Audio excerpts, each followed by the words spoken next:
Hi, it's good to have you here today. Today I'm visiting with Mr. Steve Garlick, teacher of American Fork High School. Been here for many years. Maybe you can tell us how long you've been here at American Fork High School, Sure. The subject you teach, and a little bit about what it's been like for you here. Well, thanks. I started in 1987, and I had learned German. I started learning German. I graduated here actually in 1980. We didn't have any German at that time. And 7 years later, when I finally graduated from BYU, where I studied German, there was a German position here, and I was lucky enough to get it. The funny thing is the same day our second child, my first daughter, was born. I came to a meeting here, our teacher meeting, and my mom came and said, "Hey, the baby's coming." I didn't believe her. She came back an hour later and said, "Better come." So I left early, my first day of teaching, went home, and my wife was ready to have the baby. We drove to Provo, and she started being born in the car. So it was quite an experience. Oh, my word. Remember that? Well, I'm glad you left in time. Yeah, me too. And so I've been here since that time, which now is 26. I have to figure out how old she is, but she'll be 26 in August, and so it's 26 years now. It's gone so fast. A lot of great experiences, and I've changed a lot too. I don't know. I brought a picture to show you. This I found as I go back through them. This way before digital pictures, but I had black hair then. Yes, yeah. And the funny, as I started teaching German, there were two Germanys, East and West. And I hadn't had any experience with East Germany, except for we knew every once in a while I'd meet people that had fled from there and had no idea it would change. But 2 years into teaching, all those events happened, the Cold War ended, and the wall came down in Berlin. So this is a picture of 1989. We had to build a wall in the classroom. Oh, okay. And then celebrated that. So that's going well. I don't know if you can see too clearly here, but I'm holding a picture of my family at the time. We had 3 children. The baby was born in 1989, this picture, but the middle girl is the one that was born in the car on the first day of school. I remember that happening when the wall came down, and I think I conversed with you a little bit about that. Sure That was just an amazing experience. Well, and now, so it's surprising to find these students now have been born 6 years or 6 to 8 years after that has happened. So That's like, right. whoa, where did time go? Exactly. 15. But these 2 girls in that picture, later I took a group to Germany of students. We were not allowed to go as a school. Alpine District doesn't allow that. Oh, okay. But we had some schools there that had visited us, and so we went back to visit them a few times. The first time was 1992. But I have a picture here it's these same 2 little girls. Here they are. We're in Munich at Viktualienmarkt. It's called an open air market. And these 2 girls, that's the one that was born in the car. This is the one that was born in 1989 with the fall of the wall, right before the wall came down. She was born before it.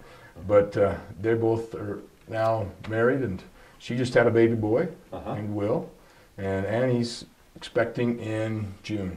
Wonderful. So, and the one that was born feet first in the car, she's a dance teacher at Provo High. So. Oh, that's great. So lots of neat memories, but tied in with my work and Germany and school and family. It's been a wonderful time. That's great.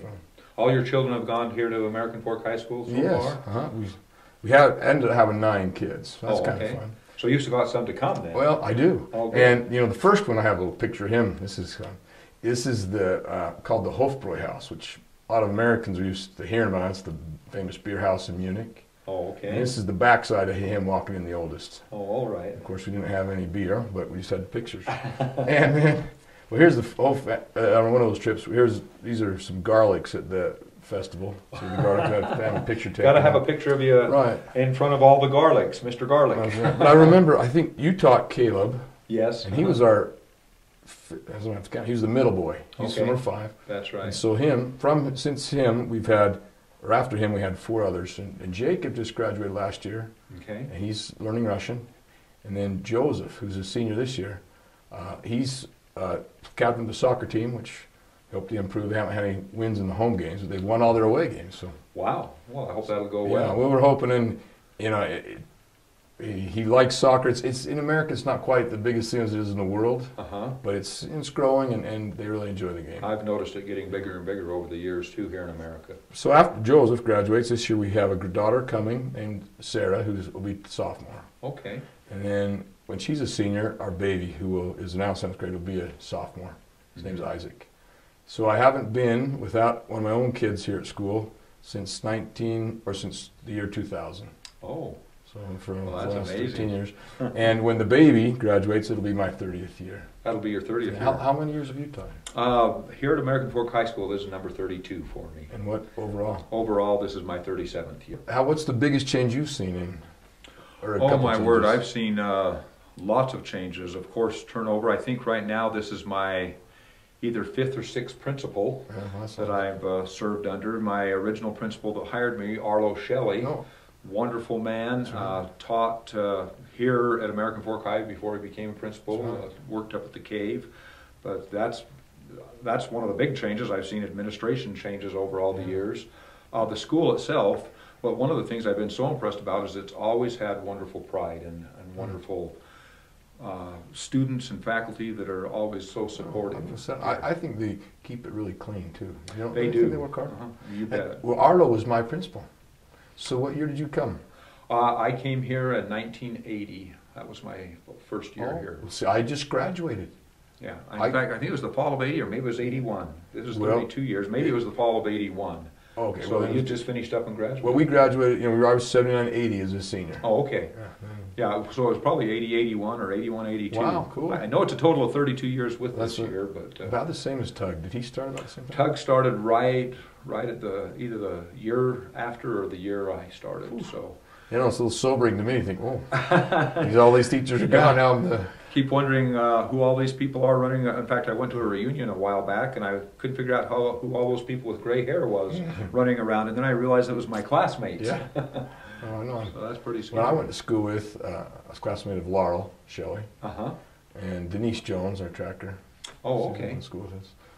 So we've got quite a bit of American Fork High alumni. Carolyn Hallstrom Carolyn Merrill was one of us too. That's true. Class, so. Yeah, was she in your? Yeah, she grew up. I went from the 7th grade on. We were same class. Oh, okay. So that was an interesting thing. Yeah, that's true. Well, no, we never guessed she had been a principal. You know, back then she was in the Cavettes and stuff. I knew she loved sports too. My wife grew up in town here, and they were best ski buds from 5th grade on till my wife moved away when they were 15. But so they were just friends all the time. You know, no one ever guessed that Carolyn would become an educator. She'd end up becoming the principal here at American Fork High. It was fun to work with her, though. Well, that's neat.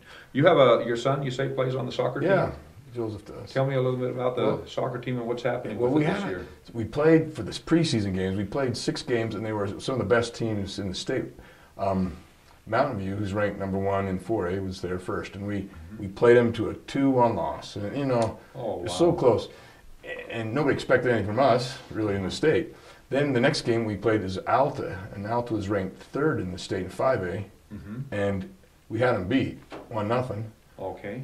With a good score, but towards the end, the referee called a foul in the penalty box, and the goalie box, and gave him a penalty kick. So it tied it up, and then a few minutes later he did it again. So they got 2 free kicks and beat us 2-1 again. So then we're thinking, oh, we're cheated out of that.